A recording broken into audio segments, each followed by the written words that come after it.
Bonjour, bonjour à vous. Bonjour, shalom, shalom au peuple de Dieu. Pour ceux-là qui ne me connaissent pas, je suis Madame Ngambeke, Maman Ma Vie. Alors, aujourd'hui, par la grâce de Dieu, je viens encore à travers ma vidéo, à travers mon écran, ma caméra, pour qu'on puisse parler de la part de l'Éternel. Je viens pour qu'on puisse parler de la part de Dieu. Comme toujours, je viens avec un thème. Donc, qu'on va partager ensemble. Je suis sûre et certaine que le Saint-Esprit va nous aider. Le Saint-Esprit va nous aider à recevoir quelque chose de Dieu aujourd'hui.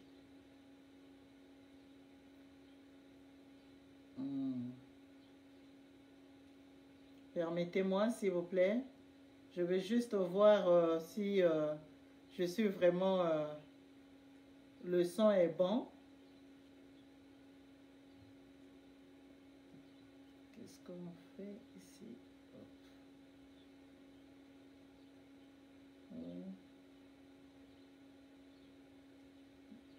Ok. Alors, notre thème d'aujourd'hui, comme je le disais tantôt, notre thème d'aujourd'hui... Oui, c'est bon. Parfait. Notre thème qu'on va parler aujourd'hui, nous allons parler du mariage.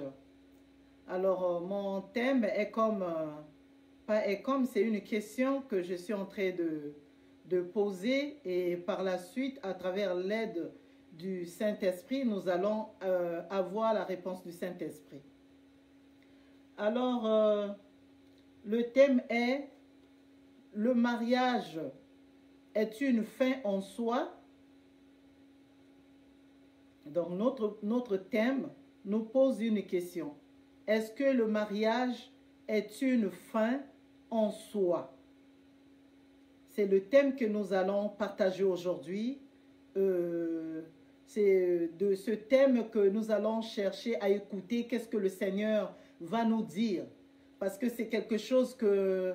je peux dire, c'est rendu comme un slogan que le monde entier, je peux le dire, aime débattre sur ça.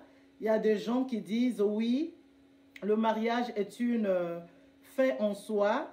Il y a d'autres personnes qui disent non, le mariage n'est pas une fin en soi. Il y a beaucoup de gens qui donnent leurs explications. Alors, pour commencer, ou avant d'aller rentrer dans la Bible, faire la lecture biblique, moi, j'aimerais ça un peu essayer de donner quelques arguments que les gens ont l'habitude de dire ou de parler pour ce qui concerne le mariage. Alors, avant peut-être d'aller... aller donner le slogan ou bien les explications des gens, j'aimerais ça dire un peu signifier, un peu éclairer une fin en soi. Qu'est-ce que cela veut dire? Peut-être c'est tellement complexe le mot, mais qu'est-ce que cela veut dire une fin en soi? Ça veut tout justement dire un objectif à atteindre. C'est comme une obligation. Est-ce que le mariage, c'est vraiment une obligation? Peut-être la question pouvait aussi être posée de cette façon. Est-ce que le mariage est une obligation? Là, nous parlons que ce soit du côté homme ou côté femme. Parce que le mariage, quand on parle du mariage, ça prend les deux sexes opposés. Donc, c'est ça. Donc, ça parle là, nous voulons parler du côté homme comme côté femme. Est-ce que le mariage est une fin en soi? Est-ce que le mariage, c'est un objectif à atteindre? Est-ce que le mariage, c'est une obligation? Bien-aimé, moi, je suis au Canada, à Montréal, plus précisément, dans la ville de Montréal. Souvent, j'entends comment on appelle, les Québécois, disons les Canadiens, pour que ça soit un peu plus clair. Parce que souvent, les gens qui sont hors de pays, ils confondent souvent lorsque nous disons Canadiens et puis Québécois. C'est souvent ceux qui sont à l'intérieur, et plus souvent qui comprennent qu'est-ce que nous voulons et pourquoi cette différence d'appellation. Alors, je dis que j'habite au Canada, plus précisément dans la ville de Montréal. Et qu'est-ce que j'entends souvent les gens parler pour ce qui concerne le mariage? Plus précisément, c'est pas une manière de...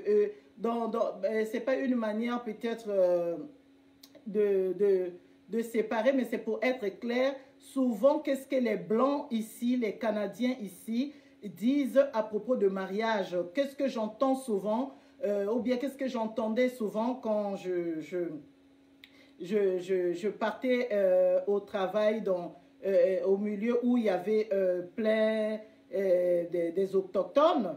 Donc, qu'est-ce que les gens parlaient pour ce qui concerne le mariage? Qu'est-ce que les Canadiens ils pensent à ça? Qu'est-ce qu'ils parlent de ça?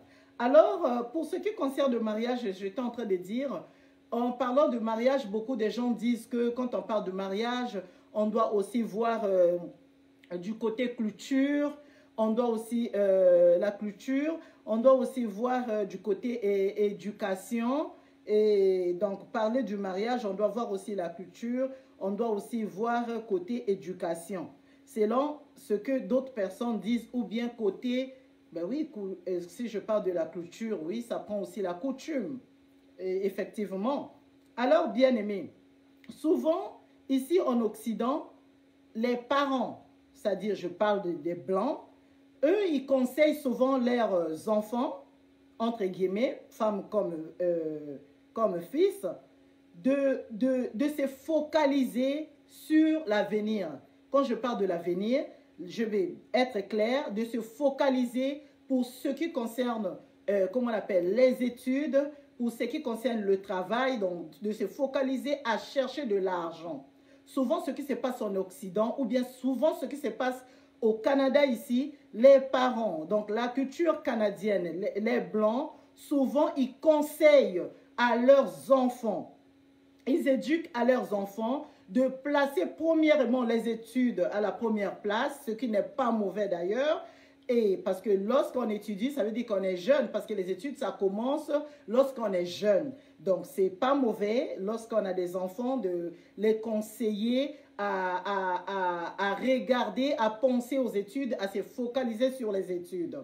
Alors, ils conseillent leurs enfants à se focaliser sur les études, à être indépendants surtout. Donc, ils incluent à leurs enfants d'être indépendants. Donc, de viser à être indépendant, étudier, travailler, chercher de l'argent. C'est-à-dire être, bon, c'est ça, être indépendant financièrement.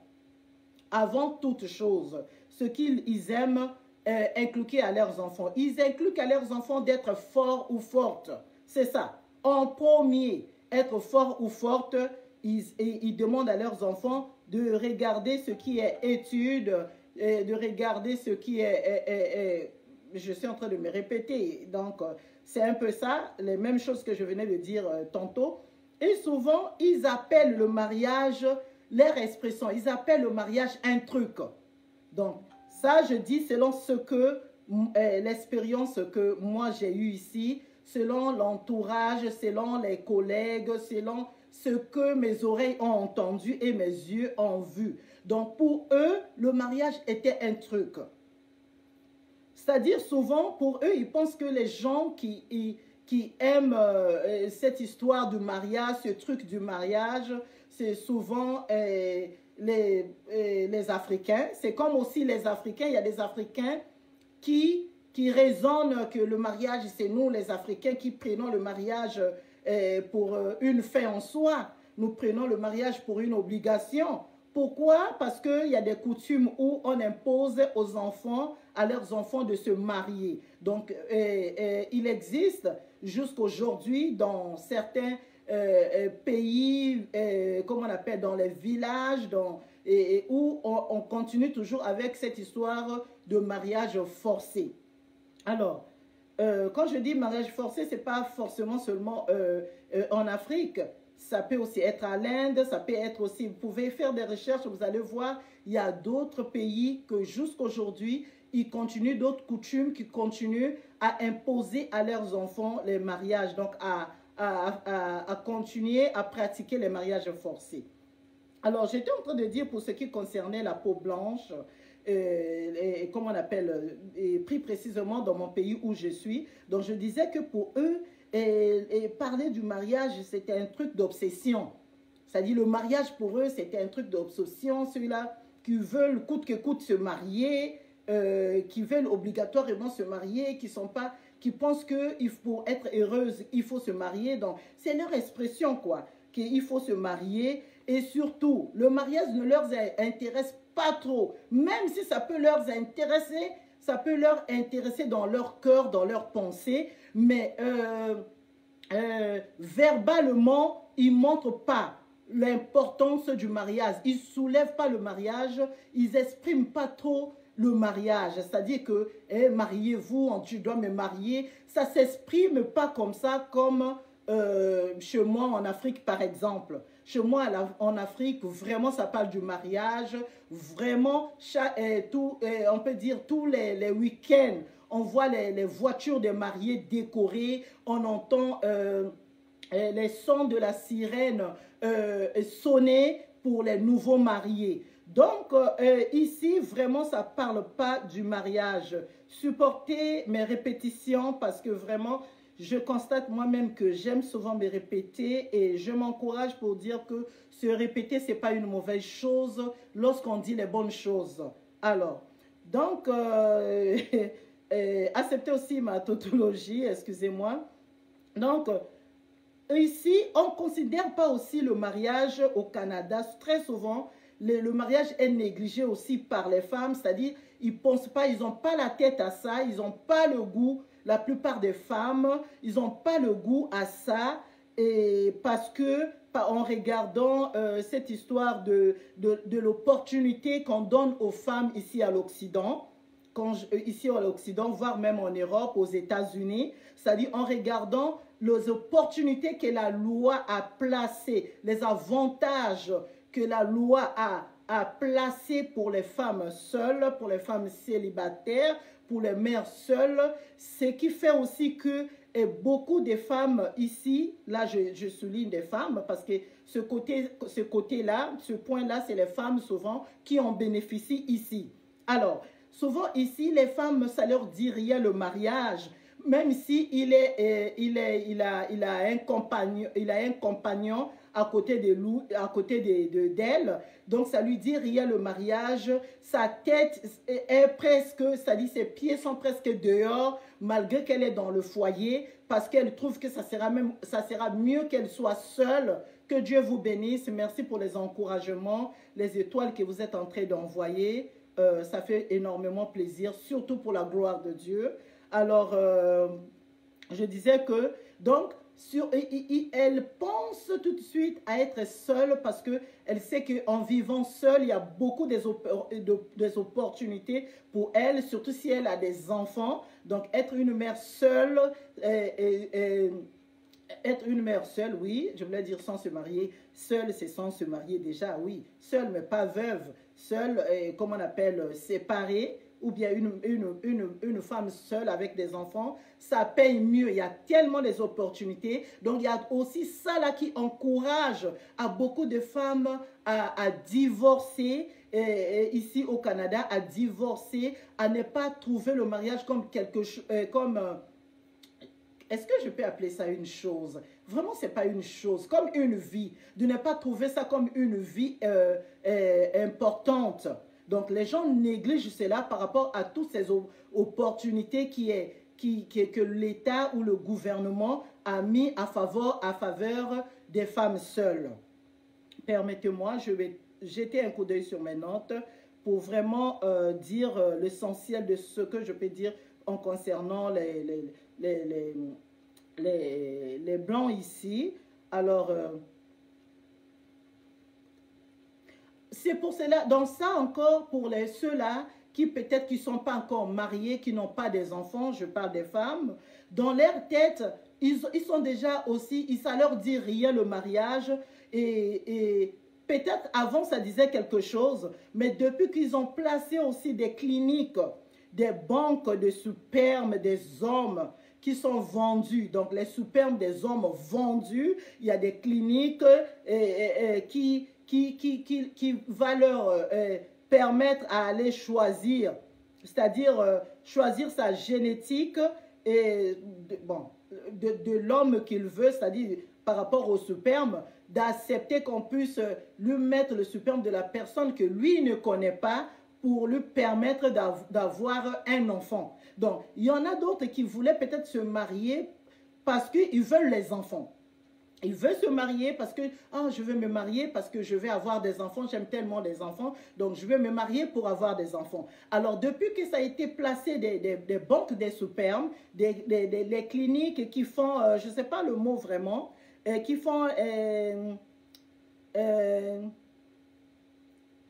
les inséminations artificielles, voilà le mot. Donc, les cliniques qui font les inséminations artificielles, depuis qu'il y a ce genre de cliniques, donc il y a plein, vraiment ça je suis en train de préciser, plein de femmes blanches ceux qui avaient envie, c'est-à-dire ceux qui aiment des enfants, pour eux, ils n'aimaient pas le mariage et du coup, ça ne leur dit plus rien d'avoir un partenaire, d'avoir un compagnon, d'avoir en sauce de vrai mot de chrétien, d'avoir un mari ou bien être marié parce que pour elle, le but était d'avoir des enfants. Maintenant qu'on peut acheter les spermes, maintenant qu'on peut aller à la clinique où on achète le sperme et puis on te place le sperme d'un homme que tu ne connais pas. Ou on va même te dire, à travers ces spermes, on te donne, le mot m'échappe, mon Dieu. On te donne, on t'explique sa générique, donc on te dit tout, et puis tu fais le choix selon ce que tu veux, et puis là tu vas avoir un enfant où tu ne connais pas son père, où tu n'as pas eu des rapports avec son père, ben, il suffit que tu as un enfant. Donc ils préfèrent des choses pareilles. Donc pour eux, le mariage, ce n'est plus une vie normale, ce n'est plus une vie plutôt importante. Pour eux, c'est devenu un truc. Parce que qu'est-ce que je vais aller chercher au mariage? Si c'est des enfants, je peux acheter des spermes, je peux aller payer de l'argent malgré que ça coûte cher. Ils vont faire prendre des crédits, des dettes pour aller se faire placer des spermes et avoir comment on appelle, des grossesses, des inséminations, faire les inséminations artificielles. Alors, donc faire congeler, ça parle de faire congeler les œufs. Comment est-ce que dans les cliniques, quoi, il fait congeler les œufs, les spermes, et puis après, ils vont placer, je ne sais pas comment ça se passe, je ne suis pas allée visiter ces lieux où chercher à avoir des renseignements sur ces lieux. Et puis comme ça, ils vont être des mères porteuses. Donc, ils préfèrent être des mères porteuses. C'est ça le nom que j'étais en train de chercher. Et puis souvent, il y en a qui disent qu'écoute, là j'ai déjà avancé, je n'ai pas eu l'homme de ma vie. Ben, pour avoir des enfants, je préfère être une mère porteuse. C'est toujours dans ce système d'implanter, je peux dire ça peut-être comme ça, de s'aimer, bon, s'aimer ou implanter, ou bien la sémence, voilà, les spermes d'un homme, et elle va seulement être une mère porteuse et pour donner au monde cet enfant qu'elle veut avoir. C'est-à-dire, ça c'est pour les vieilles, ils cherchent la mère porteuse. Ceux qui sont déjà vieilles, ils peuvent pas, on ne peut pas placer le sperme en elle, mettre les œufs en elle, parce qu'elle est déjà vieille. Et là, elle va aller chercher une personne, une jeune femme, une jeune fille, peut-être pas fille, bon, fille adulte, qui va accepter d'être une mère porteuse, donc porter la grossesse, qui n'est même pas elle, les spermes, qui n'est même pas son mari, elle est vieille, elle veut avoir des enfants, mais donc elle va à la clinique ou bien elle fait la demande d'une mère porteuse qui est capable de porter ces spermes-là et pour mettre au monde un enfant qu'elle va transmettre à cette dame vieille qui veut être mère. Voilà tout ce qui est établi ici en Occident. Disons en Occident, parce que je ne peux pas seulement dire au Canada, parce que ça se passe dans presque tous les pays des Blancs. Alors, bien aimé, qu'est-ce que j'étais en train de dire? Il y en a qui disent aussi le mariage, ce n'est qu'une option. Il y en a qui disent que le mariage, ce n'est qu'une option. Ou certaines personnes y rentrent, c'est-à-dire d'autres personnes sont en train de chercher à rentrer dans le mariage et certains d'autres sont en train de sortir. Pendant que d'autres veulent rentrer, appliquer cette option-là, il y a d'autres qui veulent sortir de là. Et il y a aussi d'autres personnes qui sont en train de dire qu'on ne se marie pas pour être heureux. Voilà, je veux un peu soulever tout ça là et comme ça va nous permettre à lire la parole de Dieu. Et qu'est-ce que Dieu dit pour là? Où est la vérité dans tous ces raisonnements, dans tous ces, comment on appelle, dans tous ces raisonnements que les gens parlent tout autour d'eux, que les gens pensent, dans toutes ces pensées-là, finalement, c'est quoi la vérité pour ce qui concerne le mariage? Est-ce que c'est vraiment une fin en soi ou bien ce n'est pas une fin en soi? Alors, il y a d'autres personnes qui disent qu'il faut d'abord être heureux avant d'aller au mariage. Le mariage ne peut pas rendre à une personne heureuse. Donc, ça veut dire quoi? C'est-à-dire, si la personne n'est pas heureuse ou heureuse, la personne n'est pas heureuse plutôt. Excusez-moi pour les erreurs. Alors, donc, si la personne n'est pas heureuse, ce n'est pas dans le mariage que cette personne va aller être, il va trouver, ce n'est pas l'homme ou la femme qu'il va épouser qui va lui rendre heureux ou heureuse. Donc, il faut d'abord être heureuse avant. Ça, c'est selon les expressions des gens. Je vous ai dit tantôt que nous allons après chercher à connaître la vraie vérité de tout ça. C'est-à-dire, qu'est-ce qui est la vérité et qu'est-ce qui n'est pas la vérité. Alors, bien aimé, je voudrais dire ceci. Dans tout ce que nous voyons, dans toutes ces propositions, tout ce que les avantages que le gouvernement a placés dans les pays occidentaux, tout ça, pour encourager à ceux-là qui veulent vivre seuls, de rester seuls, et dans tout ce que les payer, les aider, toutes les opportunités qui est placées pour eux, dans tout ça là. Et dans tout ça, toutes ces opportunités-là, je voudrais vous dire ceci, dans ça, il n'y a pas vraiment l'épanouissement dans tout ce que nous pouvons voir, les propositions, tout ce qui a été établi, ça ne peut pas rendre à cette personne qui pense que le mariage n'est pas une fin en soi, ça ne peut pas l'épanouir. Nous allons voir ça. Nous allons rentrer dedans, nous allons voir ça. C'est même ici que j'ai compris, c'est en vivant en Occident que j'ai compris que vraiment le mariage, c'est une vie plutôt importante.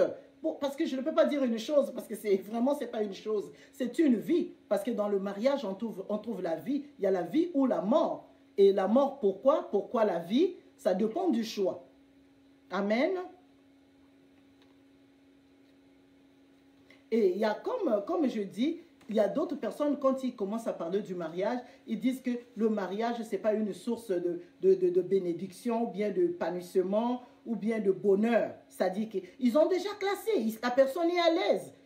Souvent, c'est dans les réseaux sociaux, devant leur caméra, dans les réseaux sociaux, devant leur caméra. Souvent, ça parle, mais le mariage, ce n'est pas une bénédiction. Hein? Le mariage, ce n'est pas quelque chose. Donc, il y a des gens qui s'expriment et il y a d'autres personnes qui écoutent d'autres s'exprimer. Et pour eux, ils pensent que oui, c'est la vérité. Ah, elle a bien parlé. Ah, vraiment, elle s'est bien exprimée. Et d'autres personnes, ils se posent des questions. Est-ce que le mariage se marier, avoir un mari ou bien avoir une femme, est-ce que c'est une réussite? Ce n'est pas une réussite. Pourquoi ils disent cela au fait? Beaucoup de gens se raisonnent comme ça parce qu'ils ont échoué ou bien ils n'ont pas eu la chance. C'est toujours échoué. Ils n'ont pas eu la chance de tomber sur un bon partenaire. Ils n'ont carrément pas eu la chance de tomber sur un bon partenaire. Carrément. Alors, ils ont eu tellement de chocs, ils ont fait de mauvais choix, ils ont regardé par leur propre sagesse, intelligence, ils ont regardé par leur goût et ça leur a frustré, ou bien ils ont vécu dans les familles, dans les foyers où le mariage était vraiment quelque chose de scandale.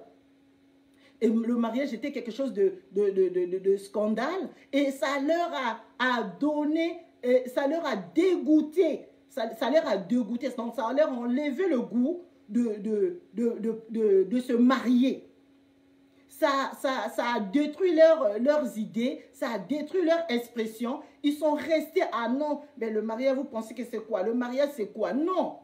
Donc, qu'est-ce que je voulais dire? Donc, tout ce que les gens sont en train de raconter pour ce qui concerne notre thème, qui est une question posée, est-ce que le mariage est une fin en soi? Moi maintenant, je vais donner la réponse avant que nous puissions lire la Bible et dire le pourquoi c'est une fin en soi. Et c'est la vérité. Bien-aimé. Donc, bien-aimé, le mariage est une fin en soi. Il y en a qui ont dit non. Mais aujourd'hui, je viens pour dire, oui, le mariage est une fin en soi. J'étais en train de dire tantôt, je me suis perdu, et un moment, j'ai oublié ma pensée, j'ai perdu ma pensée. J'étais en train de dire tantôt que, en vivant en Occident, j'ai compris que le mariage est une fin en soi. J'ai regardé la vie des personnes qui vivent seules, des jeunes comme des personnes âgées, nos aînés. C'est-à-dire les personnes qui vivent seules, les personnes célibataires. J'ai regardé, j'ai observé leur vie. J'ai compris que le mariage est vraiment très important dans la vie d'un être humain. Le mariage, là nous parlons du vrai mariage. Le mariage est vraiment important, bien-aimé, si tu le crois avec moi et si tu n'es pas encore marié, si tu penses que le bon Dieu qui t'a créé est capable de te donner un mari ou bien est capable de te l'homme de ta vie, est capable de te donner une femme, la femme de ta vie, bien-aimé, écrit pour la gloire de Dieu. Amen. Ça veut dire que cela soit ainsi dans ta vie, bien-aimé. Le mariage est une fin en soi, oui.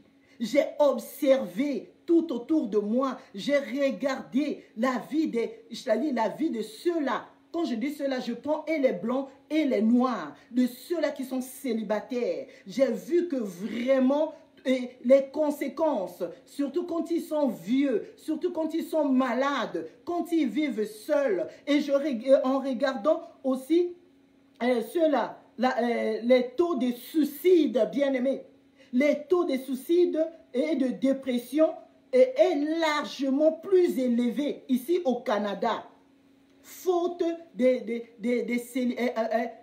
personnes non mariées. C'est-à-dire, ils font beaucoup de dépression parce qu'ils ne sont pas mariés, parce qu'ils vivent seuls. Donc tout ça là, ça cause des suicides, ça cause des dépressions. La base de la dépression ici en Occident, c'est souvent être seul, être célibataire. Là, je parle de que ce soit les hommes ou les femmes. La base comment on appelle, des homosexuels, la base des homosexuels, des lesbiennes ou des gays, hein, c'est que nous on appelle chez nous les PD. La base, c'est ça, c'est aussi ça. C'est vrai qu'il y a ceux-là qui sont mariés, mais ils sont homosexuels. Il a la femme, mais il est encore gay. Tu vois, il a déjà la femme, mais il est homme, il couche avec des hommes. Excusez-moi pour le thème un peu trop vulgaire peut-être, mais c'est la vérité. Il a son mari, mais il sort avec d'autres filles. C'est-à-dire, elle est une femme en foyer, mais elle sort avec ses camarades femmes lesbiennes. C'est tout ça là, le fait que les gens ont pensé que le mariage n'était pas important, que le mariage n'était pas une fin en soi, que le mariage, ça ne pouvait pas donner le bonheur. Oui, ça ne peut pas donner le bonheur lorsque vous êtes mal tombé, comme je venais de le dire tantôt, lorsque vous avez fait votre choix vous-même. Parce qu'il y a quand même un créateur du mariage. Il y a celui-là qui a instruit le mariage, qui a créé le mariage. Le mot là, le mot mariage, ça ne vient pas de nos pays, ça ne vient pas d'un gouvernement, mais ça vient du Créateur, qui est notre Seigneur, qui est notre Dieu. Alléluia. Ça vient du Créateur. Donc, j'étais en train de dire tantôt que, j'étais en train de dire, il y a beaucoup des suicides ici, des dépressions, faute parce que la personne vive seule. Il y a beaucoup de morts, tout simplement parce que la personne vive seule. Donc, être seul sans se marier, lorsqu'on a l'âge de se marier, vivre seul, c'est vraiment un danger permanent. C'est un danger permanent.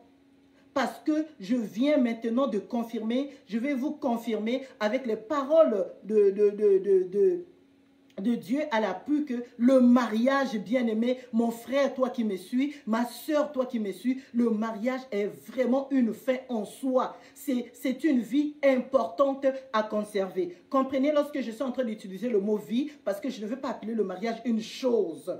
Non, je ne peux pas comparer le mariage à une chose. Parce que je sais qu'est-ce que c'est le mariage. J'ai eu la grâce d'être mariée. Je suis mariée. J'ai eu la grâce d'être mariée et je le suis. Et je sais qu'est-ce que c'est le mariage. Je peux dire que lorsque vous vous laissez guider par Dieu, lorsque vous n'êtes pas pressé dans la vie, lorsque vous ne voulez pas choisir votre conjoint ou conjointe ou partenaire par intérêt, lorsque vous vous laissez, vous cherchez la volonté de Dieu et vous tombez sur la femme de votre vie ou l'homme de votre vie, je vous assure, le mariage, c'est le bonheur. Je vous assure, le mariage, c'est la réussite. Je vous assure, le mariage, c'est la vie. Je vous assure, le mariage, c'est l'appui. Je vous assure, le mariage, c'est un bouclier.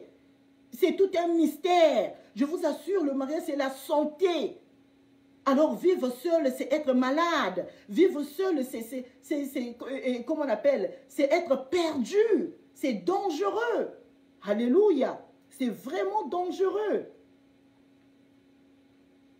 Donc, le problème du mariage, je voulais aussi dire que ça ne regarde pas le problème de la culture, ni de l'éducation, ni de la région. Non.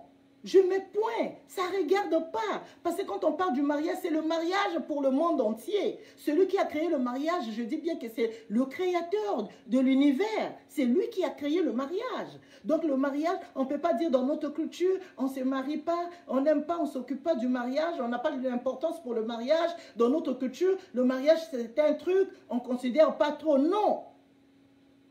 Ne prenons pas ces raisonnements-là, sinon ça va rester charnel, sinon ça viendra vous détruire, sinon ça va vous emmener, comment on appelle, dans le voyage où d'autres sont passés.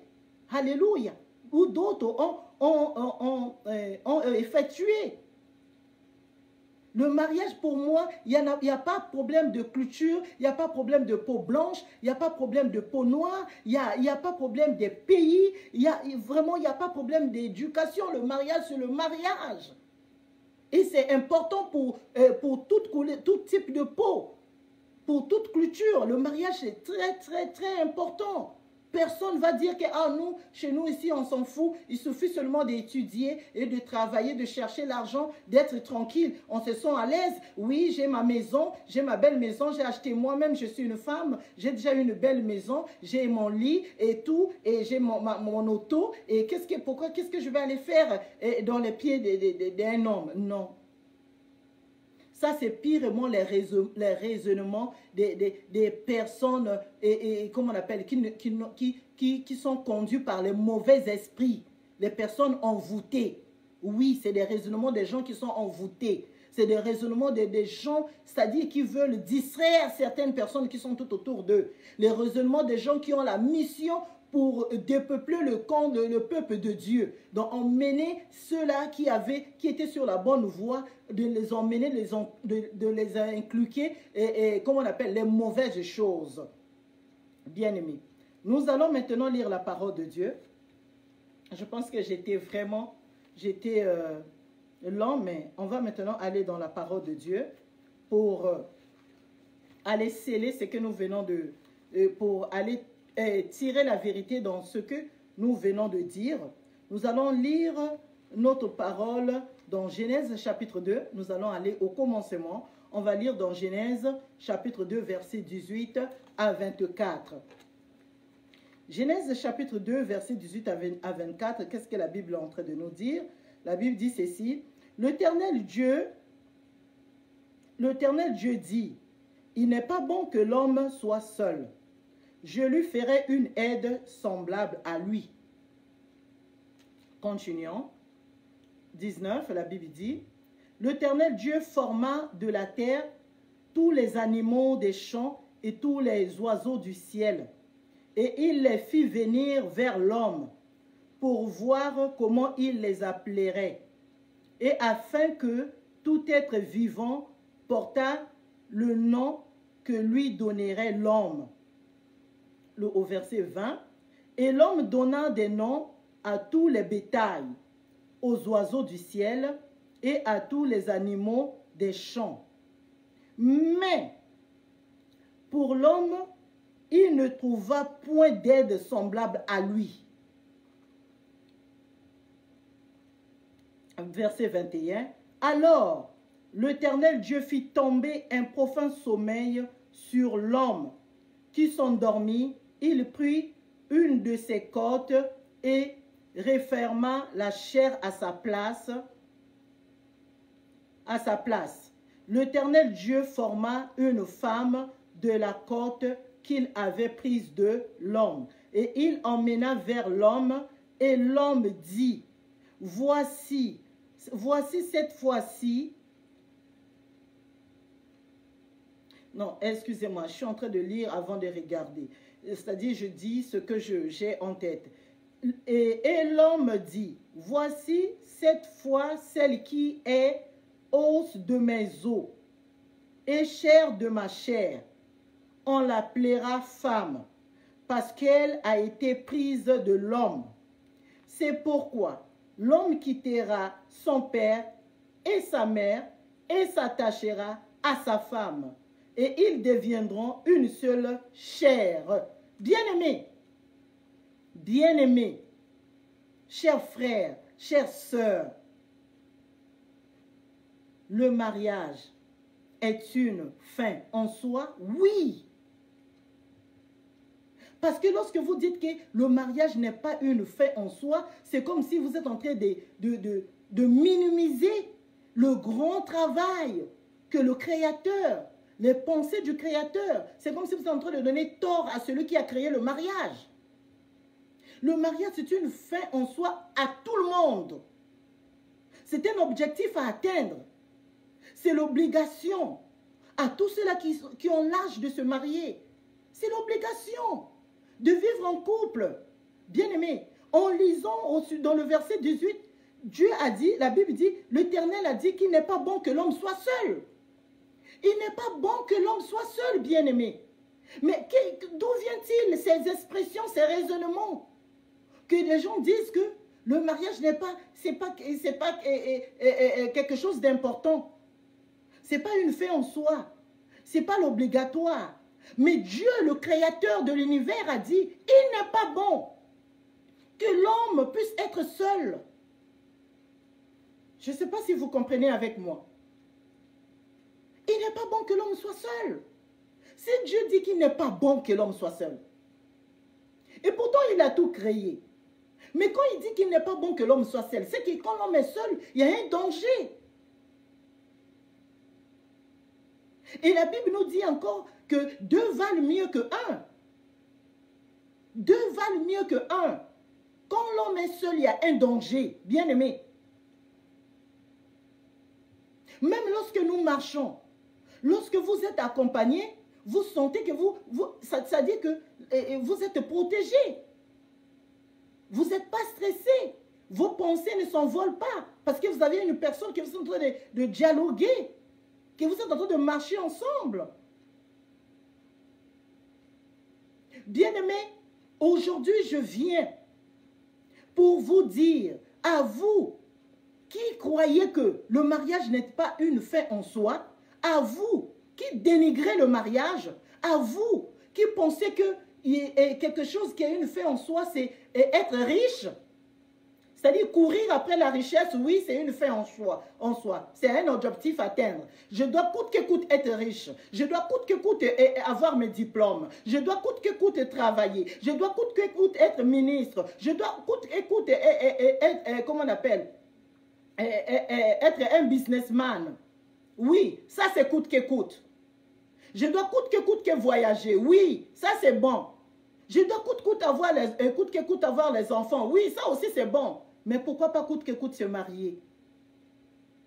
Alors que le Créateur dit qu'il n'est pas bon que l'homme soit seul.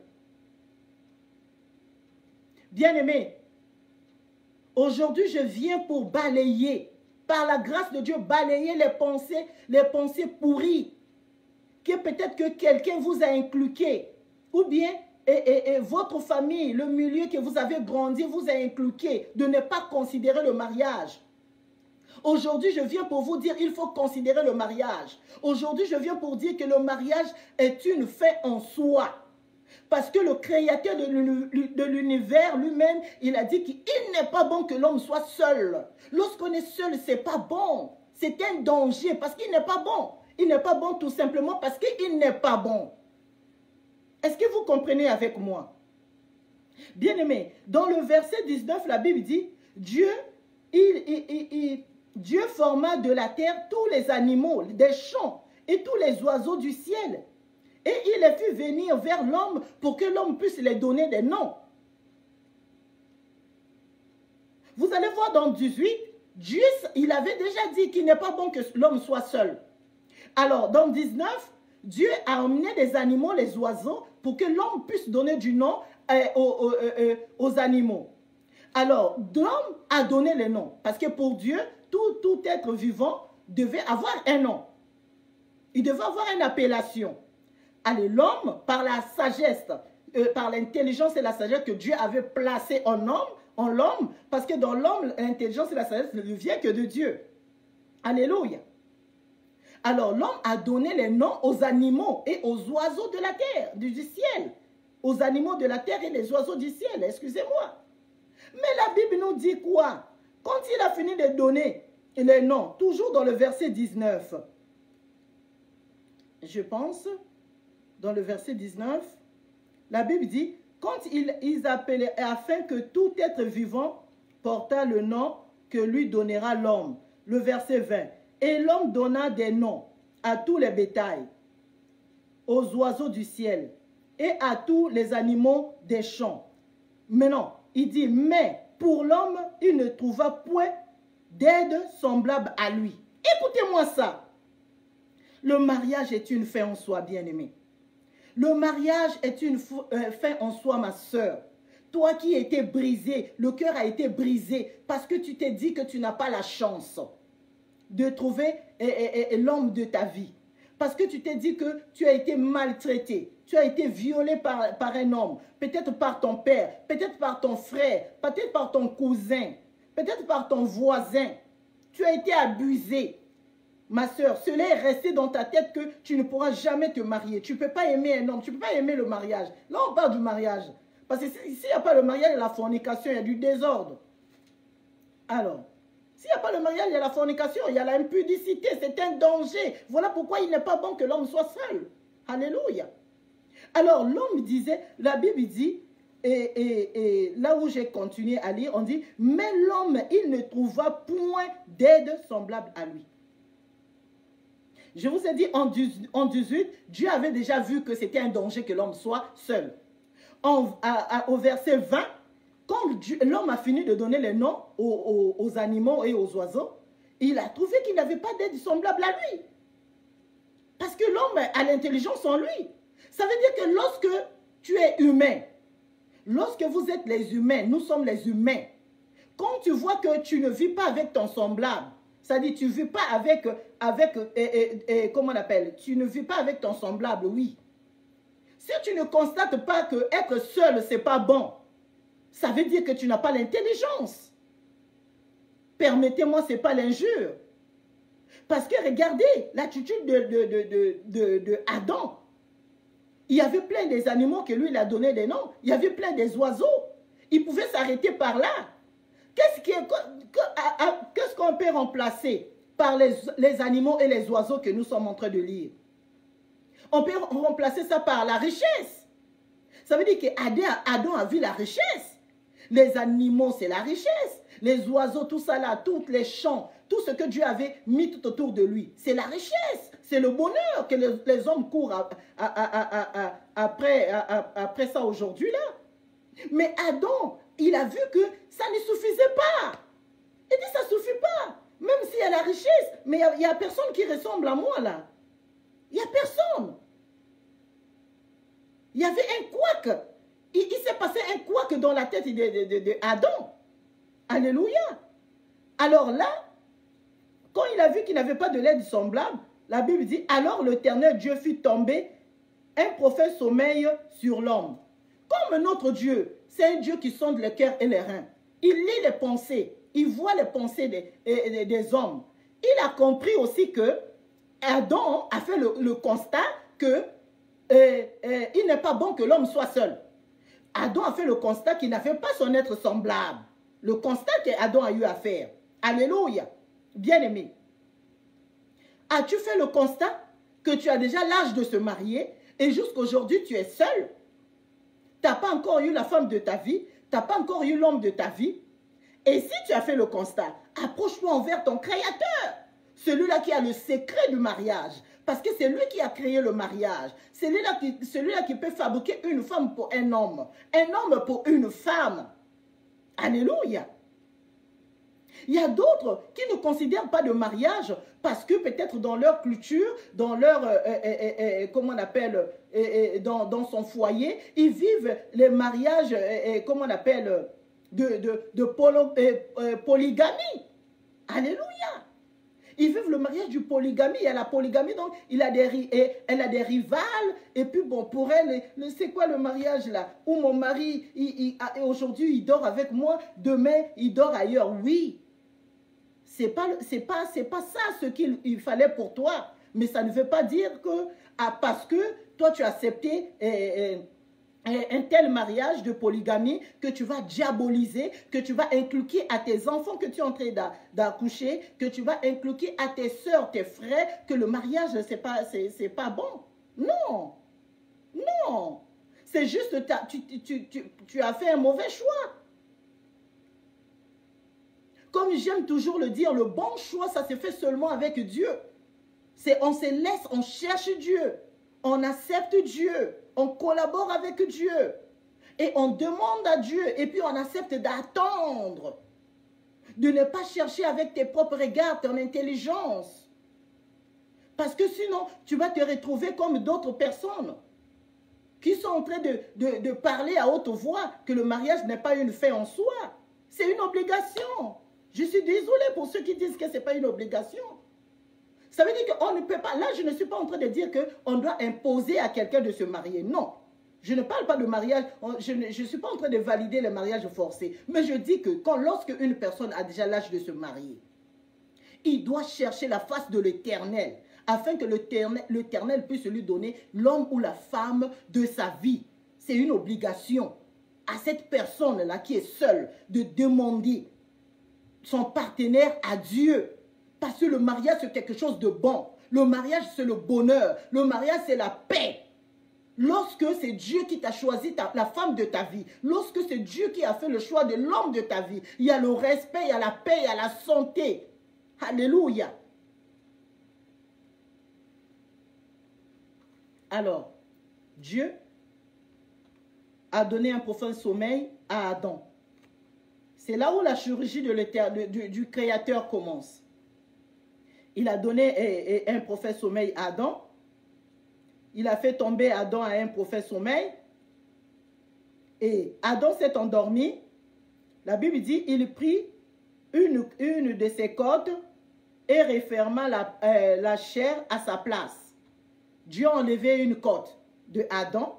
Et à la place où était vide, la place où Dieu a enlevé la côte à Adam, la Bible déclare que Dieu a pris une chair. Il remplaça à la place là. Pour que Adam, son corps ne puisse pas avoir les trous. Pour qu'il ne puisse pas avoir l'espace. Pour qu'il ne puisse pas avoir un défaut. Il a pris une côte et il a fermé. Parce que s'il ne fermait pas, ça veut dire que quelque chose d'autre pouvait être, c'est-à-dire le diable pouvait glisser quelque chose d'autre. Ou bien ressortir quelque chose d'autre. Mais il a sorti une côte. Et après, à travers cette côte, la Bible dit, Dieu forma la femme. Dieu créa la femme. Bien-aimé. La femme est sortie de l'homme. La femme est sortie de l'homme. Ça veut dire que s'il y a une femme sur la terre, ça veut dire que son homme existe. S'il y a une femme vivante, ça veut dire que son homme existe, son homme est vivant quelque part. Mais pour connaître ton homme, pour connaître ta femme, il faut faire confiance à celui qui a créé. Et celui qui a créé l'homme et la femme. Il faut faire confiance à celui qui a créé le mariage pour connaître l'homme de ta vie. Ici, Dieu a sorti, comment on appelle, a enlevé une côte et puis il a créé Ève. La Bible déclare, si nous continuons, si nous lisons jusqu'au verset 23, la Bible dit, quand Dieu a fini, il l'emmena vers l'homme. Donc quand il a fini de créer la femme, il a emmené la femme vers l'homme.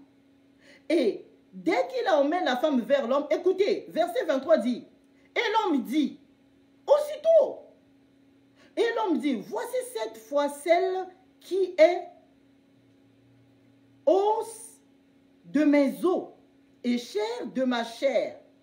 On l'appellera femme parce qu'elle a été prise de l'homme. Où Adam a compris tout ça là? Il était en profond sommeil. Donc dès qu'Adam, quand Adam a regardé les animaux, les oiseaux, il n'avait pas vu un être semblable à lui.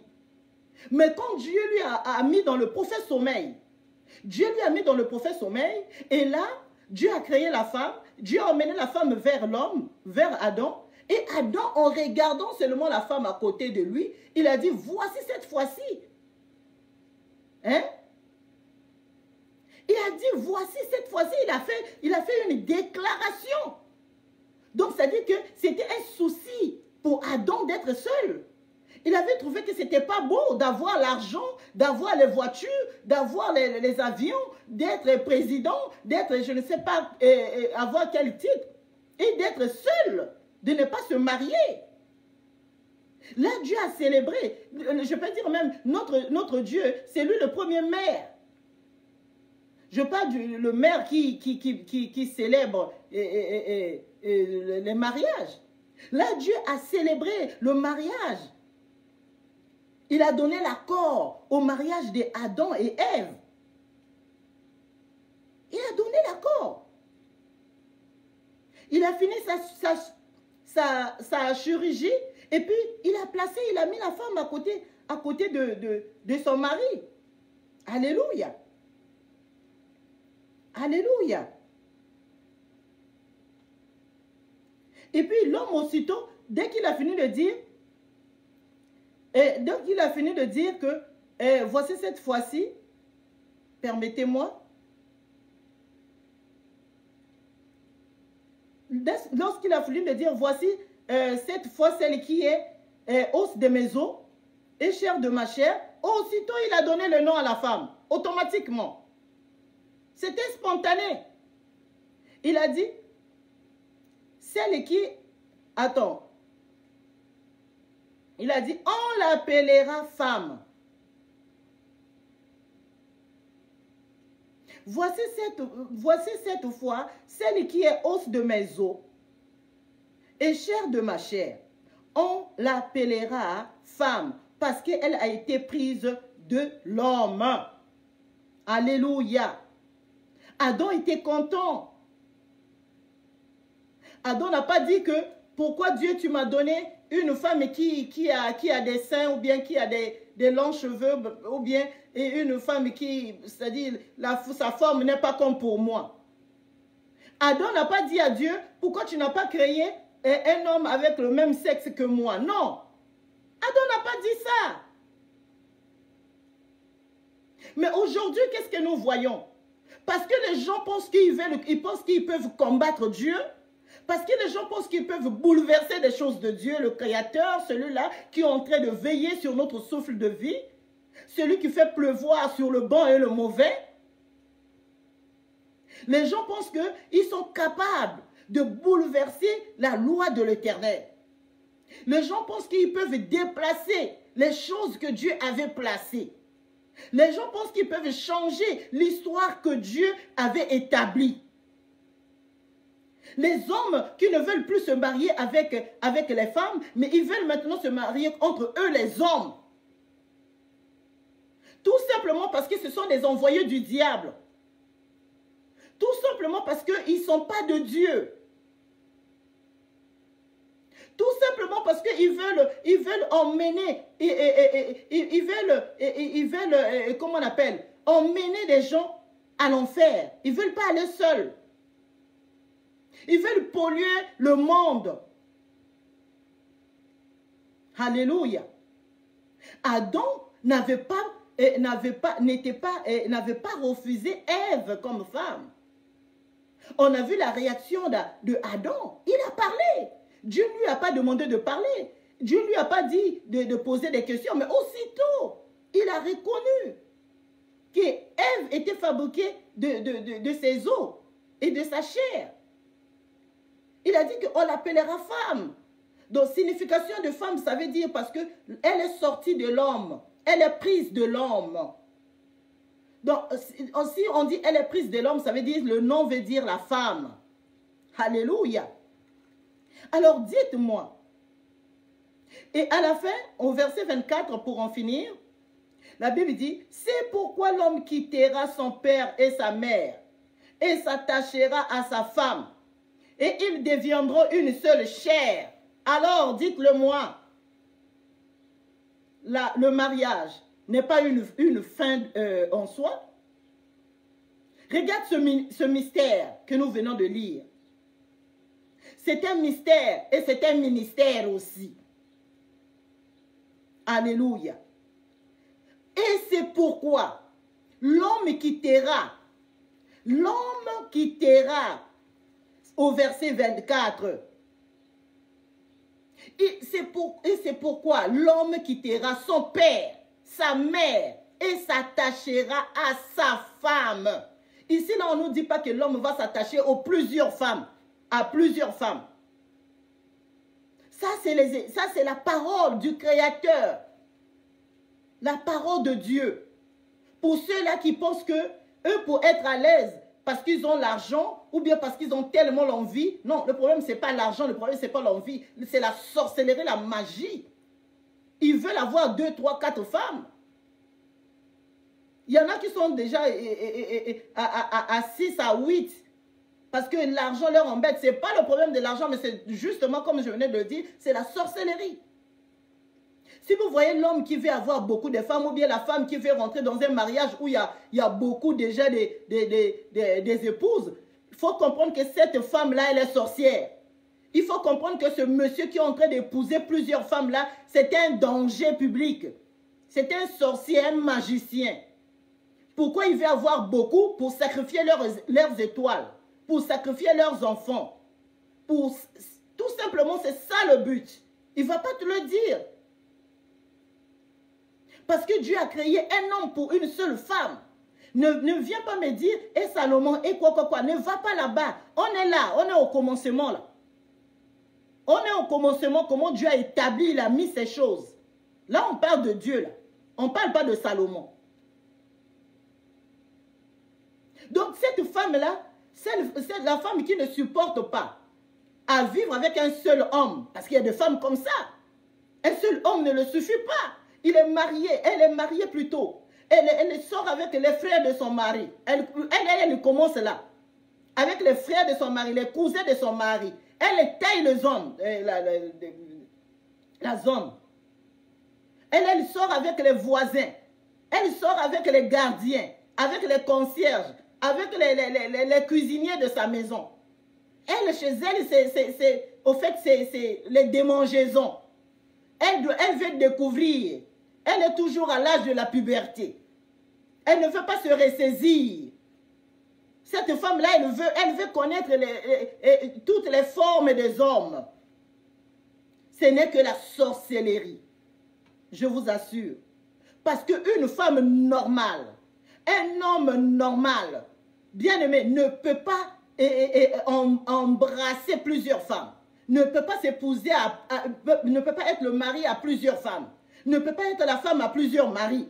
C'est anormal, c'est pas juste. C'est pas ce que Dieu a prévu là. Voilà pourquoi les gens disent que le mariage ne fait pas le bonheur.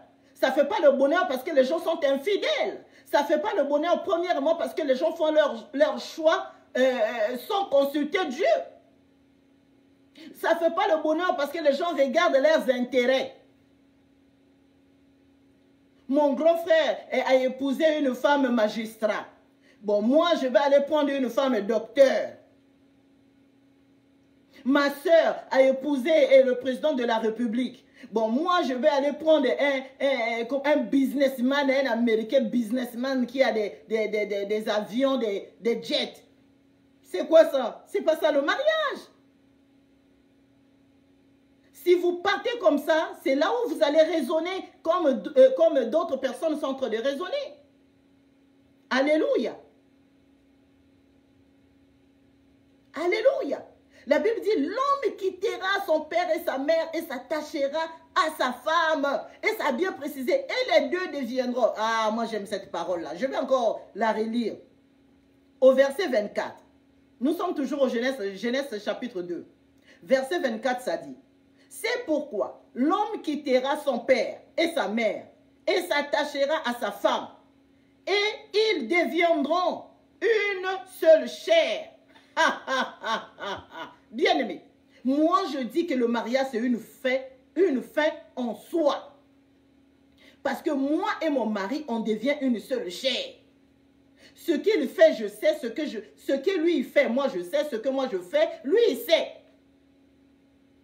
Je ne peux pas lui faire du mal, il ne peut pas me faire du mal. Parce qu'il y a l'amour. Si vous allez encore plus loin, vous allez voir que Dieu a dit à l'homme, tu dois aimer ta femme. Et il a dit à la femme que tu dois être soumise à ton mari. Ça aussi, ce verset-là, ça fait vraiment des polémiques chez les enfants de Dieu. Parce que certains pensent que être soumise, c'est ce qu'ils pensent. Mais moi, je dis, Dieu, il est tellement sage. C'est lui-même la sagesse de Dieu. L'amour, c'est la soumission. La soumission, c'est l'amour. Dites-le moi, quelqu'un peut être soumis sans avoir l'amour. Mais lorsqu'on a l'amour, automatiquement on est soumis. Je ne sais pas si vous comprenez qu'est-ce que je suis en train d'expliquer. Dieu a dit à l'homme de aimer sa femme. Ça veut dire d'être soumis à sa femme, tout simplement. L'homme aime ta femme. Sois soumis à ta femme. Parce que lorsqu'on l'aime, on ne tape pas, on ne tue pas, on n'insulte pas, on ne cache pas des choses. Alléluia. Lorsqu'on aime, on est soumis. On ne peut pas être soumis sans amour. Et la femme qui doit être soumise à son mari, ça parle que de l'amour. Comment la femme va être soumise à son mari si elle n'a pas l'amour? Vous êtes devenus une seule chair. Vous avez quitté vos parents. L'homme a quitté son père et sa mère pour s'attacher à sa femme. Vous avez formé un foyer.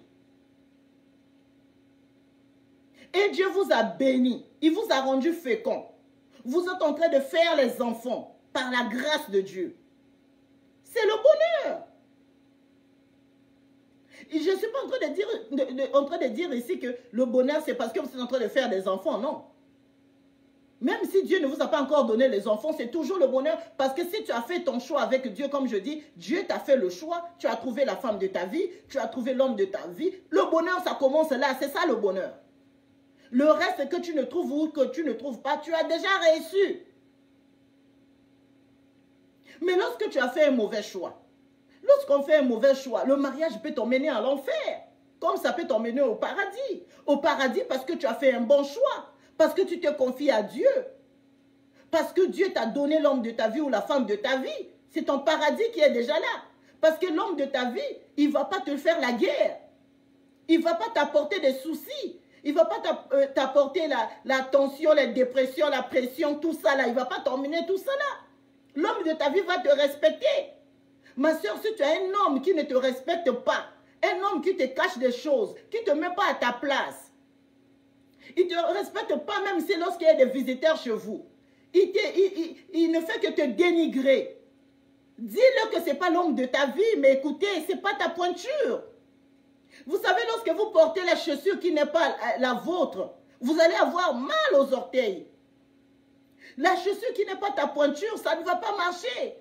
Tu peux peut-être essayer de forcer aujourd'hui, mais demain, tu ne vas pas bien marcher, ça va déformer ton pied, tu finiras par l'enlever et la jeter. Alléluia. Mon frère, si vous avez une femme qui ne fait que vous faire pleurer, cette femme-là ne vous respecte pas. Elle est infidèle, elle n'est pas soumise. Bien, mon frère, comprenez, vous avez fait votre choix de vous-même. Ça veut dire que ce n'est pas votre choix, ce n'est pas votre femme à vous. Regardez ce que Adam avait partagé avec Ève dans la forêt. À cause de l'amour. Si on est un, on va tomber ensemble. Quand je dis tomber ensemble, ce n'est pas qu'on a vu le feu, on va aller rentrer dans le feu. Non, je ne parle pas de ça. Ça veut dire qu'on va souffrir ensemble. On va manger ensemble. Ton argent, c'est mon argent. Mon argent, c'est votre argent. Moi, je ne comprends pas cette histoire. Il y en a qui vivent mal dans les foyers, mais ils n'arrivent pas à comprendre et prier, demander à Dieu de mettre la paix, de les aider. Mais pour eux, ils disent que, oh non, ici en Occident, ça se passe comme ça. Oh, si on était chez nous, c'est pas ça, mais ici, c'est la vie d'ici, hein. On doit comprendre, hein. Mais non! La Bible nous dit, le problème, ce n'est pas le pays que tu vis qui va te guider. Ce n'est pas le pays que tu vis qui va te donner la manière de t'entretenir de ta femme ou bien de ton mari. Non.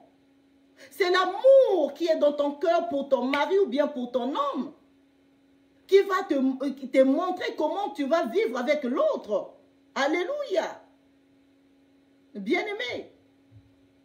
Les gens ici, oh non, ici, là, tu ne peux pas connaître qu'est-ce que le monsieur gagne. Tu ne peux pas savoir qu'est-ce que la femme gagne. Mais c'est quoi cette histoire-là? Et puis les gens appuient ça, oh mais tant mieux. Lui, il va s'occuper de ses affaires, moi aussi j'occupe de mes affaires. Lui, il travaille, moi aussi je travaille. Mais non. Le Créateur ne nous a pas dit comme ça. Le Créateur nous a dit l'homme et la femme, ils sont devenus une seule personne. À l'homme de aimer sa femme, à la femme d'être soumise à son mari. Dieu nous a dit qu'ils sont devenus une seule personne. Une seule personne, tu ne peux pas te faire du mal à l'autre. Tu ne peux pas avoir des cachotteries à l'autre. Oh oui, moi j'aime mon mari, mais je ne peux pas lui dire tout parce que si je lui dis, je le connais, ça ne va pas marcher. Donc je n'ai pas le choix de cacher certaines choses. Est-ce que c'est ton mari vraiment? Peut-être aussi c'est ton mari. Peut-être Dieu t'a fait grâce, tu ne l'avais pas demandé. Mais par la grâce de Dieu, tu es tombé sur un bon mari. Peut-être par la grâce de Dieu, tu es tombé sur une bonne femme. Mais il y a quelque chose qui ne marche pas. Pourquoi cette chose ne marche pas? Tout simplement parce que vous ne vous êtes pas intéressé à Dieu. Vous n'êtes pas venu à Dieu. Vous n'avez pas accepté Jésus-Christ comme Seigneur et Sauveur. Voilà la base du mariage. Bien-aimé. En un mot, je peux dire que le mariage même, c'est pour les enfants de Dieu. Oui, c'est les enfants de Dieu qui ont droit de vivre un mariage heureux. Moi, je ne le dis pas ici, je ne suis pas en train de dire que le mariage, c'est pour ceux-là qui vont à l'église. Je n'ai pas dit ça. Je n'ai pas dit ça. Je dis, en un mot, en vrai, le mariage, c'est pour les enfants de Dieu. Vous connaissez un enfant de Dieu? Un enfant de Dieu, c'est celui-là qui a accepté Jésus-Christ comme Seigneur et Sauveur. C'est pour eux. C'est eux qui doivent parler du mariage. Le mariage, ce n'est pas pour les titres. Parce qu'il y en a qui disent, surtout du côté christianisme, il y en a qui disent que, bon, écoute, surtout les chrétiens, il y a des divorces, il y a des ceci, il y a des scandales. Mais écoutez, comprenez tout simplement. que ce n'était pas le vrai mariage. C'était le mariage des hommes et non le mariage de Dieu. Il y en a qui disent que, donc, il y a aussi l'autre expression que vraiment je déteste entendre. Quand j'entends cette expression-là, je dis, mon Dieu, qu'est-ce qui se passe de l'autre côté? Il y en a qui disent que, oh, vous pensez que dans tous les mariages, tous les mariages, vraiment, c'est des roses. Il y a toujours des problèmes dans des mariages, dans tous les mariages. Les gens qui aiment généraliser, qu'il y a toujours des problèmes dans tous les mariages. Non. Si toi, tu as des problèmes dans ton mariage, prie Dieu, Dieu est capable de changer ta situation, ma soeur, mon frère. Je ne suis pas venu me moquer de toi. Je suis venu t'encourager. Je suis venu te montrer le chemin. Je suis venu te dire que si hier, tu avais échoué parce que tu avais fait le choix toi-même, tu peux encore te relever, te confier à Dieu, chercher Dieu dans la vérité, dans la sincérité, et Dieu va te permettre à réussir. Il est encore possible. Le panier continue à circuler, la grâce est là. Alléluia. La grâce est là. Mon frère, ma soeur, toi qui es célibataire, toi qui es encore célibataire, toi qui n'étais pas encore marié, je te conseille, je te dis aujourd'hui que le mariage c'est une fait en soi. Nous avons lu la parole de Dieu qui nous a démontré que le mariage, c'est un objectif à atteindre. C'est l'obligation. Lorsqu'on a l'âge, dans notre tête, on commence déjà à penser que oui, j'ai déjà l'âge, je dois m'arranger pour me marier. Je dois avancer envers Dieu afin que Dieu je puisse demander à Dieu de m'envoyer la femme de ma vie. Ne te fais pas des illusions dans la tête. Ne fais pas les dessins que je veux que ma femme puisse être comme ça, je veux que mon homme puisse être comme ça. Non, fais confiance à Dieu et soyez patient et soyez à l'écoute de Dieu. Beaucoup de gens se sont trompés. Il y en a qui ont demandé à Dieu aussi, qui ont prié. Peut-être qu'un homme l'a cherché ou bien une femme, il a trouvé une femme. Il a prié, il a eu le premier signe. Oui, Dieu m'a déjà parlé. J'ai vu les gens habillés en blanc, ou bien j'ai vu des oiseaux, comment on appelle, les colombes. Dieu m'a montré des signes. Bien-aimé, on ne va pas si vite comme ça parce qu'on veut se marier. Tu as parlé à Dieu, il t'a donné un signe, continue. Il t'a donné encore un signe, continue. Bien-aimé, moi à mon témoignage, j'ai dit à Dieu, oui, tu m'as parlé assez, mais je veux que tu parles à des gens que je ne connais pas. Que tu dises la même chose que tu m'as dit à des personnes que je ne connais pas. Je veux que tu parles. Dieu a parlé dans la bouche d'une petite fillette de 3 ans pour me confirmer. Dieu a utilisé un fou total. Vous connaissez en Afrique les fous? Dieu a utilisé un fou. Il a utilisé donc le fou à parler le nom. Hé, toi, tu es têtu, hein? Tu veux que je te casse la tête avec la pierre? Hein? Depuis que Dieu est en train de te dire que ton mari, hein, c'est M. Ndambeke, depuis là tu fais quoi? Tu es têtu, maintenant attends, moi je vais te casser la tête. Je vous dis ce qui est authentique. J'ai crié, il a pris la pierre aussi pour le vrai, pour me lancer la pierre, il a lancé, ça ne m'a pas eu, j'ai esquivé. J'ai dit, oh, je suis allé pleurer sur la montagne. Je suis allé loin sur la montagne où il n'y avait personne. J'ai dit, Seigneur, j'ai trop insisté, j'ai eu beaucoup de signes, j'ai eu beaucoup de révélations. Mais là, j'étais en train de continuer encore à dire, ah Dieu confirme, ah Dieu confirme. Je te demande de me pardonner. Je crois que depuis que tu m'avais parlé là, oui, c'était toi. Mais je voulais avoir des preuves. Je ne voulais pas aller me jeter comme ça dans les bras d'une personne qui ne m'appartient pas pour pleurer demain. Mais ici, aujourd'hui, il suffit que quelqu'un dise, oh, moi j'avais dit, si je croise une femme et je le connais, ma clé, les clés de mes contacts pour ceux-là qui sont véhiculés, les clés, mes contacts ils tombent et puis la femme la ramasse et me donne et c'est là où je vais connaître que c'est là. C'est toi qui te fais des signes. Toi-même tu te donnes des signes. Tes signes là ça va t'arriver. Mais ça va t'arriver mais c'est dommage. Ça peut t'arriver mais ce n'est pas l'homme de ta vie. Alléluia. Le problème de mariage est un problème très délicat. Donc pour ceux-là qui ne sont pas mariés, faisons attention, confiez-vous à Dieu, soyez patients, demandez, priez, priez encore, priez. Ça c'est là où tout commence, c'est là où il y a ton bonheur, c'est là où il y a ta richesse. Alléluia. Ne fais pas vite, vite. N'aie pas le cœur chaud, chaud, chaud. J'ai déjà rêvé, il est venu me marier. Combien de sœurs qui m'ont donné des rêves de mariage, mais les hommes là n'étaient pas les hommes de leur vie. Je vous dis la vérité. Combien de sœurs ont rêvé qu'un tel m'a épousé, j'étais en robe de mariage, mais ce n'était pas l'homme de sa vie. Et l'homme en question n'est même pas venu l'épouser, ou bien l'homme est venu l'épouser, et puis depuis qu'elle est rentrée dans le mariage, elle n'est pas à l'aise. Dieu voit tout, bien-aimé. C'est pour cela que j'aime souvent dire, ceux-là qui ont des témoignages, ils n'aiment pas témoigner, les vrais témoignages. Mais c'est ceux-là qui tripotent, qui aiment mentir, alors que le témoignage doit être brut. Le témoignage doit être brut, ça doit être la vérité. Parce que pour que le témoignage puisse gagner, sauver un âme, il faut sortir rien que la vérité dans ton témoignage. Mais lorsque toi-même tu es allé épouser un homme, et puis tu dis que Dieu t'a béni. Dieu m'a béni, il m'a donné un mariage. Alors que c'est toi-même qui as donné l'argent à l'homme de t'épouser. Lorsque tu as fait des fétiches pour avoir un homme ou bien une femme, et puis tu dis que Dieu m'a béni. Mais écoutez, ça c'est quel témoignage? Ce n'est qu'un faux témoignage. Il n'y a pas de faux témoignage. Le témoignage doit être seulement un vrai, brut. On n'a pas honte. Et puis on connaît les vrais témoignages. Les vrais témoignages, lorsqu'on l'écoute, c'est comme si on ne comprend pas. C'était comme ça, après c'était plus comme ça. C'était comme ça, après c'était plus comme ça. C'était comme ça, c'est ça les vrais témoignages.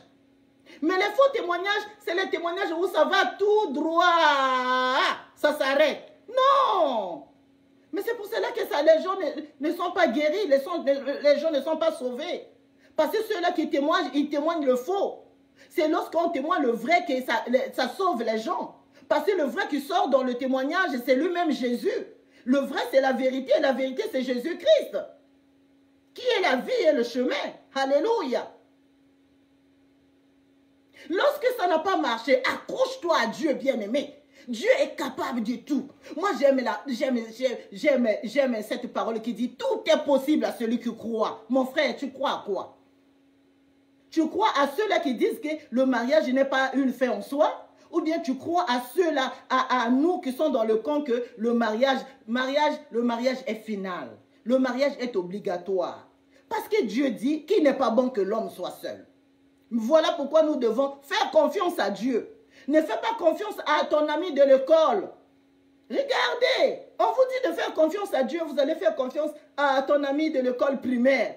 Oh, lui au moins, on a fait toute l'école primaire, secondaire et universitaire ensemble. Comme il veut de moi, ça va aller. On se connaît. Mon Dieu. Mais comment est-ce que vous pouvez laisser celui-là qui est capable de vous donner la grâce et vous voulez utiliser votre propre intelligence en ignorant que Dieu est là, en ignorant que celui qui a créé le ciel et la terre est là. Vraiment.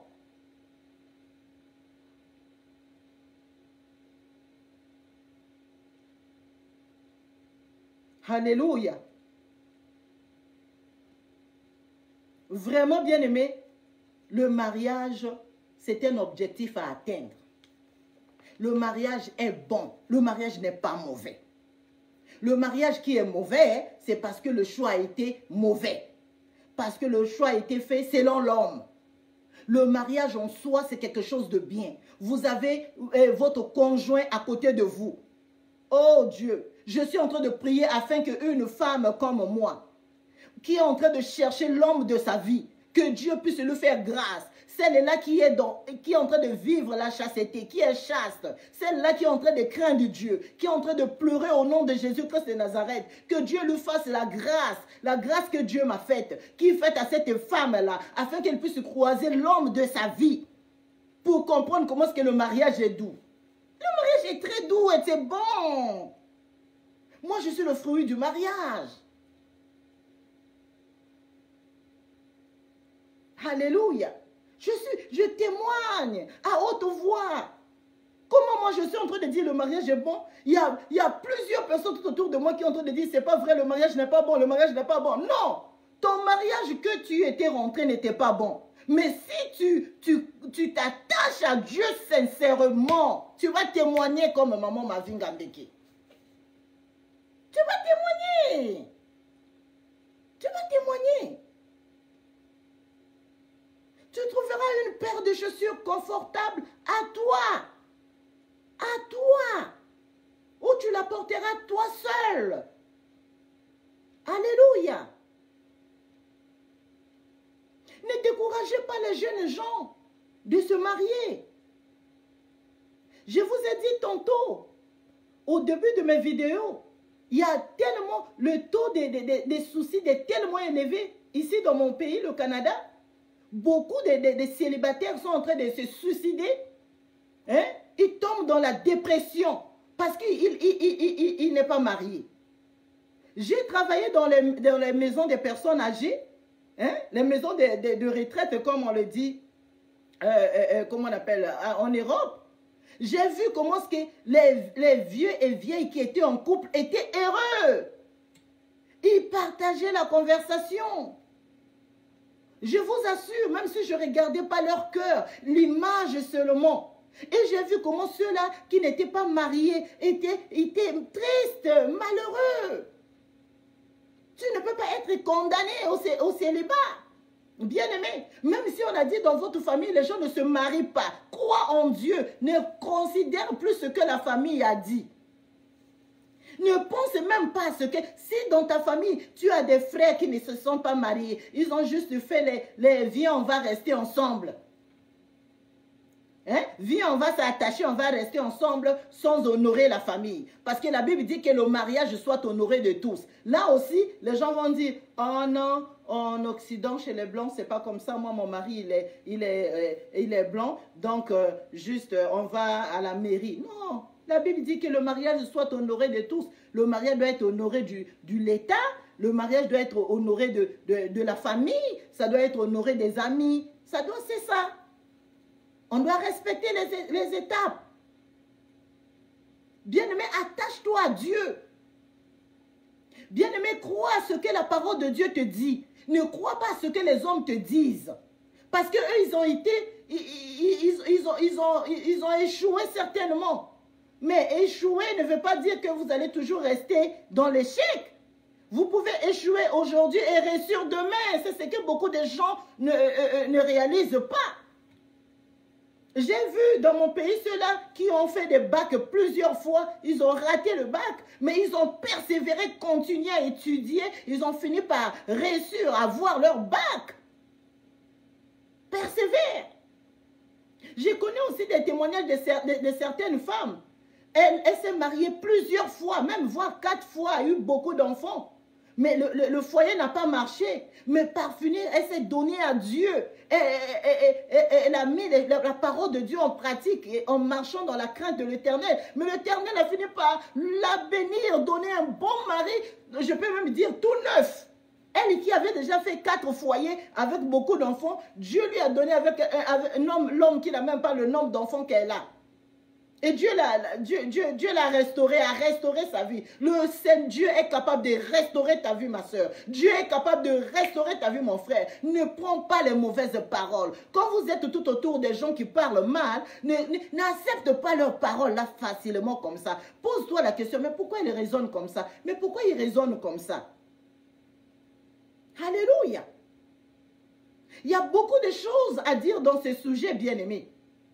Ce sujet, on peut le faire en plusieurs étapes. Mais je ne veux pas parler de ça seulement par le plaisir de parler. Non. Le mariage est une fait en soi, bien-aimé. Regardez, faute d'être seul, comment d'autres personnes, ils n'arrivent même pas à s'organiser. Vous allez me dire, il y a d'autres personnes qui sont seules, ils s'organisent très bien. Non, il y a juste quelque chose qui manque. Parce qu'il n'est pas marié, il n'a pas une femme, parce qu'il n'a pas un homme, parce qu'il gagne un peu, et le peu là, pour couvrir son défaut, pour faire semblant, hein, pour faire montrer, tromper les apparences. Donc il est obligé de faire comme si il est bien organisé, il est confortable dans sa vie, mais en réalité c'est faux. Comment tu as l'âge de te marier? Tu es un homme qui doit vraiment avoir une femme. Tu dors seul. Tu as des moyens pour aller épouser une femme, pour emmener une femme au mariage. Mais tu vis seul. Comment toi aussi tu es déjà marié? Tu as une femme à la maison, bien un homme à la maison. Mais tu vis mal. Tu fais souffrir l'enfant d'autrui. Tu fais souffrir la fille d'autrui. Hein? Je vous assure, il y a des hommes, c'est-à-dire qu'il a aimé la femme, ce n'est pas par amour, mais il a aimé parce qu'il a vu à la femme quelque chose. Il a vu le toile et il voulait exploiter les toiles. Et lorsqu'il n'arrive plus à exploiter le toile, c'est les injures qui passent, c'est la violence, c'est quoi? Je ne sais pas. Je ne sais pas.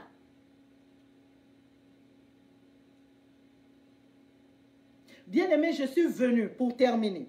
Je suis venu pour encourager un homme, encourager une femme qui est seule, qui vit seule. Je l'encourage à prendre la décision. Toi qui as déjà l'âge de te marier. Parce qu'on se marie lorsqu'on est adulte. Ce n'est pas les enfants qui se marient. Le mariage est le problème des grandes personnes. Je n'ai pas dit qu'il faut avoir 40 ans pour aller te marier. Non.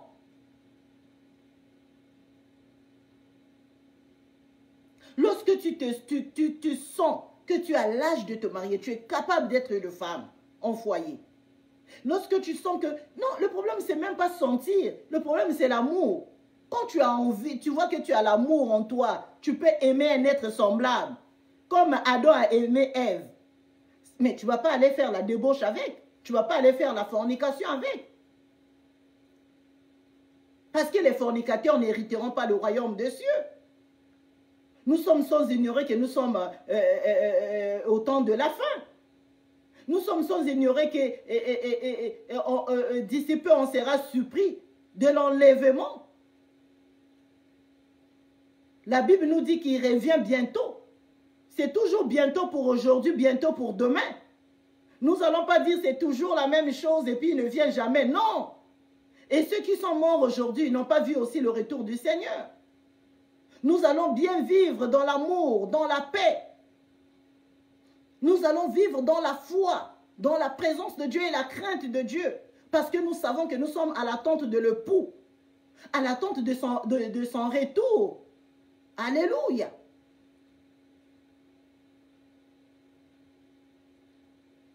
Vivre seul, c'est pas bon. C'est la parole de Dieu qui le dit. Moi, je viens que confirmer la parole de Dieu. Parce que Dieu m'a fait rentrer dans cette vie et j'ai vu l'expérience que lorsque Dieu bénit, c'est là où on est épanoui. Beaucoup de gens, ils parlent de l'épanouissement. La plupart des gens que moi, souvent, je tombe sur des vidéos pareilles, je les suis, la personne est en train de dire, oh, je suis épanouie, je suis mariée. Mais tu vois que dans cette personne, il y a le mensonge, il n'est même pas épanoui. Des fois, il n'est pas marié ou bien, oh, moi, je ne suis pas marié, mais je me sens épanoui, hein, j'ai mes entreprises. Mais Adam avait les animaux et les oiseaux du ciel. Il ne se sentait pas à l'aise. Il a vu qu'il n'y avait pas un être semblable. Tu peux avoir la richesse, mais tu n'es pas épanoui. Tu peux être un président de la République, un ministre et quoi, mais tu n'es pas épanoui. L'épanouissement, c'est lorsqu'on est dans la volonté de Dieu. Je vis selon la volonté de Dieu. Je me suis mariée selon la volonté de Dieu. Lorsque on est dans la bénédiction de l'Éternel, c'est là où on peut parler de l'épanouissement. Toi, tu es dans la sorcellerie, tu es en train de mentir les enfants de Dieu, tu parles de l'épanouissement. Et les gens pensent que quand ils parlent au micro, ça veut dire que c'est la vérité qui sort là. Ça dit parce qu'ils sont en train on est en train de les filmer, ils passent, ils parlent au micro, ben, tout ce qu'il est en train de dire est correct. C'est-à-dire on ne peut pas savoir, on ne peut pas deviner que ce que cette personne est en train de dire est fausse ou bien vrai. Non! Détrompez-vous!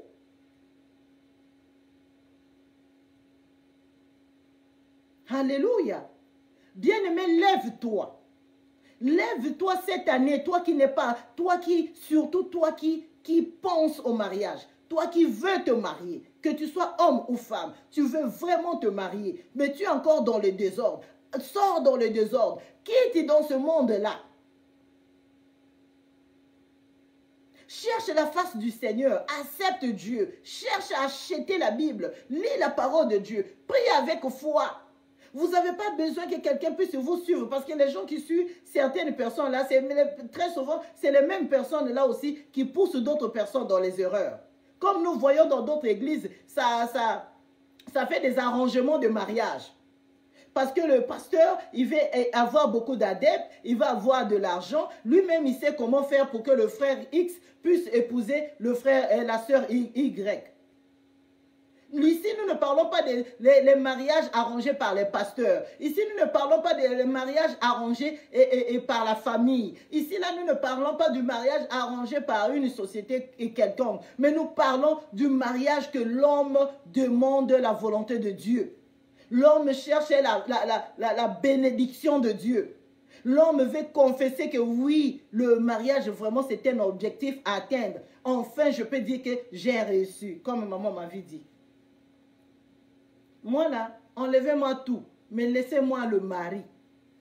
Enlevez-moi tout. Enlevez-moi les habits, enlevez-moi l'argent, et comprenez l'expression, ravissez tout. Mais laissez-moi mon mari. Laissez-moi mon mari. Alléluia. C'est mon premier choix, après Dieu. Après Dieu, laissez-moi mon mari. Parce que j'ai eu l'homme que Dieu m'a donné. Et je l'ai eu, je suis tranquille. Mon cœur est dans la paix. Mon cœur est dans la joie. Je marche tranquillement, sans inquiétude, sans arrière-pensée. Que je gagne ou je ne gagne pas, non. Mon cœur est dans la paix. Parce que Dieu m'a donné ma pointure, ma chaussure de pied. Mon sac à main. Mon associé. Mon complice. C'est ça.